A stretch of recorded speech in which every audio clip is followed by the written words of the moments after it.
GT road अर्थात grand trunk road. बचपन से आपने यही पढ़ा और सुना होगा कि भारत की सबसे पुरानी और लंबी सड़क का निर्माण शेर शाह सूरी ने कराया था।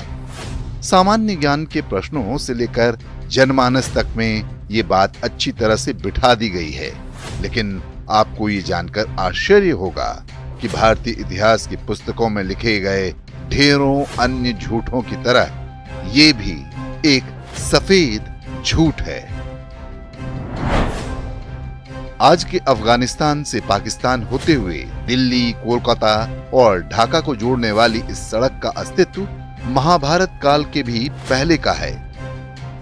सबसे पहले वेद व्यास रचित महाभारत में इसका वर्णन मिलता है। इसमें किरात, कंधार, कंबोज और यवन तक जाने के मार्ग की बात कही गई है। तब इसे उत्तर पथ कहा जाता था। मुगलों के आने तक यही नाम प्रचलित रहा। लगभग 2500 वर्ष पहले मौर्य काल के अभिलेखों में बार बार उत्तर पथ का वर्णन आया है। वहां इसे प्राचीन मार्ग कहा गया है। उस दौर में आए यूनानी यात्री मेगास्थनीज अपनी पुस्तक इंडिका में लिखते हैं कि पश्चिम को पूर्व से जोड़ने वाली ये सड़क व्यापार और आवागमन का सबसे बड़ा माध्यम है।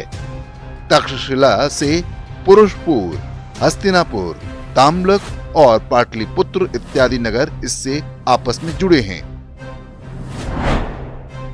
प्राचीन अभिलेखों के अनुसार उत्तर पथ अनेक सहायक मार्गों से उत्तर भारत के सभी बड़े नगरों को आपस में जोड़ता था। इसकी कई सहायक सड़कें सिल्क रूट के साथ जुड़ी हुई थीं, जिनसे पश्चिमी और उत्तरी क्षेत्रों के साथ व्यापार और सांस्कृतिक आदान प्रदान होता था। उत्तर पथ पर श्रावस्ती के पास से एक सड़क प्रयाग होते हुए उज्जैन और माहिष्मती साम्राज्यों तक जाती थी, जिसे दक्षिण पथ कहा जाता था। ऐसा माना जाता है कि सम्राट चंद्रगुप्त मौर्य के साम्राज्य के समय इस सड़क का पुनर्निर्माण कराया गया। सम्राट अशोक ने इसके दोनों ओर वृक्ष लगवाए और धर्मशालाओं का निर्माण कराया। अशोक के अधिकांश स्तंभ और अभिलेख इसी मार्ग पर पाए जाते हैं। यदि ये मार्ग नहीं होता तो ये अभिलेख यहाँ क्यों लगते? इसके अतिरिक्त चाणक्य द्वारा लिखित अर्थशास्त्र में भी उत्तर पथ का वर्णन एक व्यापारिक मार्ग के रूप में किया गया है। इसके अनुसार उत्तर पथ पर हर आधे कोस पर कुएं और विश्राम स्थल बनाए गए। बाद के राजाओं के अभिलेखों में भी उत्तर पथ का वर्णन मिलता है। इनमें कनिष्क साम्राज्य सबसे प्रमुख है, जिसका शासन उस क्षेत्र में था जहां पर आज अफगानिस्तान, पाकिस्तान और चीन के कुछ हिस्से आते हैं। इतिहास के साक्ष्यों के अनुसार 16वीं शताब्दी में शेर शाह सूरी ने काबुल से चटगांव तक जाने वाले उसी मार्ग के कुछ हिस्सों की मरम्मत कराई थी। तब इसे बादशाही सड़क, सड़क आजम जैसे नामों से जाना जाता था। लेकिन क्या इतने मात्र से शेर शाह सूरी को पूरी सड़क का श्रेय मिल जाना चाहिए?